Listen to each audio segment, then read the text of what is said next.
Thank you for clicking on my video. My name is Chrissie Hodges and I'm a mental health advocate and the host of Mental Illness Matters, a peer support specialist here in Denver.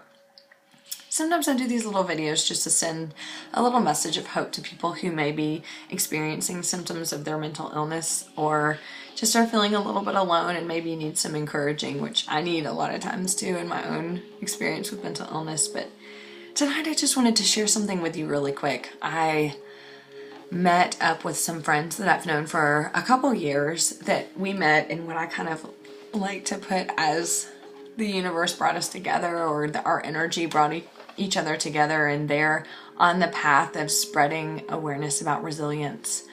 And when I saw their presentation, it was at the beginning of my mental health advocacy, and I was like, I need to know these people. And so I went and said, let's have coffee, and just loved what they were doing and how much they believed in their message, and it inspired me. And then seeing them again today inspired me again to be a mental health advocate and to keep promoting for what it is I believe in, and to help advocate when other people aren't able to speak up and advocate for themselves.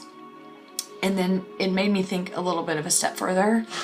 It's something I've been thinking about the last couple weeks with everything we've been going through. And if you're on Facebook, you know, the last few weeks there have been laws passed that people are angry about. There are flags that are taken down that people are angry about, and flags that are kept up that people are angry about. And everybody lately just seems angry at everything.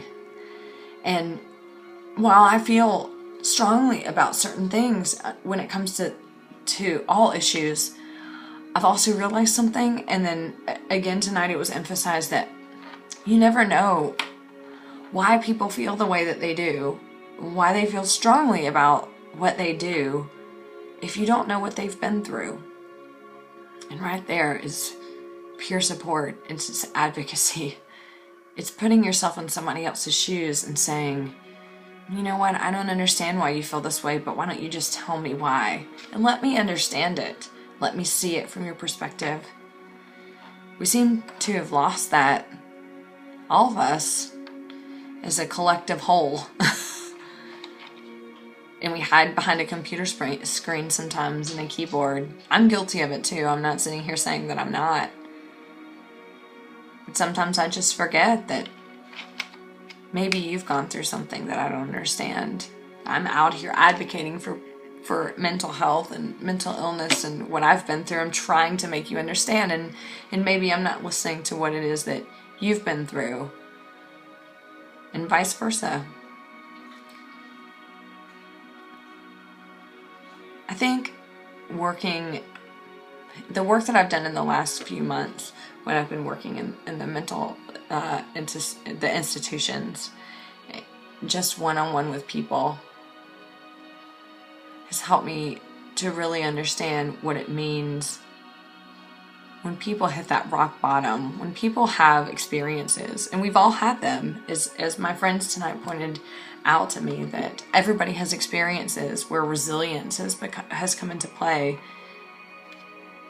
And what I've experienced working with people and being a person that has hit rock bottom, and you think that you are at the bottom of the earth, the scum of the earth, like that you can't get any lower than that. And in all honesty, there aren't many things that are lower than being in state hospital or in a psychiatric ward locked up. I mean, there aren't that many things lower than that. But when you get to that point, it just changes you, and it changes your perspective, and it changes your goals, it changes your idea of what life should be or what life could be. That's the sad thing. But every single one of us has an experience like that.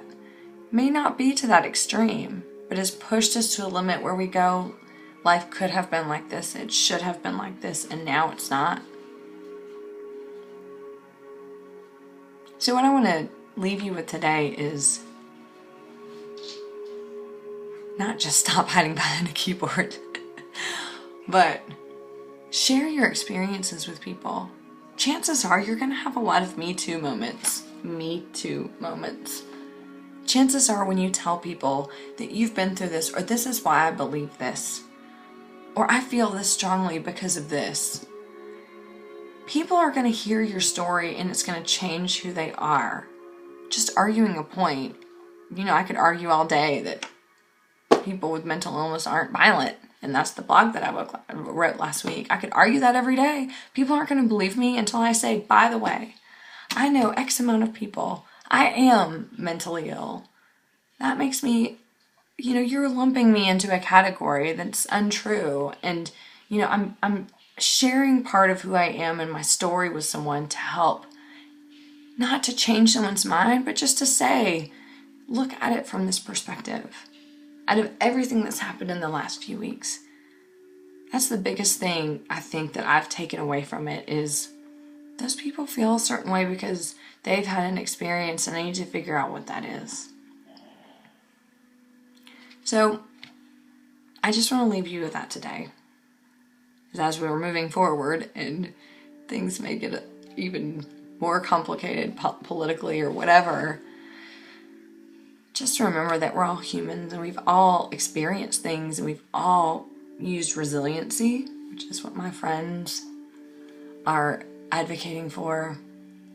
And we've all been at our own personal rock bottom and we never want to get there again. And it's scary, but that we're all human.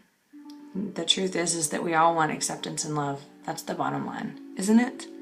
Isn't it? I want it. I know you want it too. So I'm going to do my best to be that for you.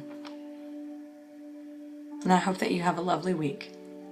This Saturday, which is 2 days from now, I'm going to have a friend of mine on my radio show.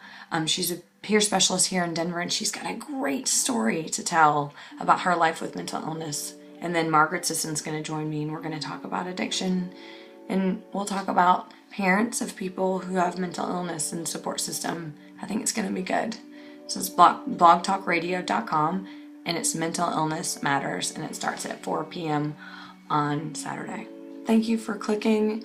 I hope that you have a great day, and whatever you've been through and wherever you've been, share your story. Help us to understand why you feel that way, and chances are you're not trying to change our mind. You're just opening our eyes to something maybe we've never experienced before. Have a great day and thanks for clicking. Bye.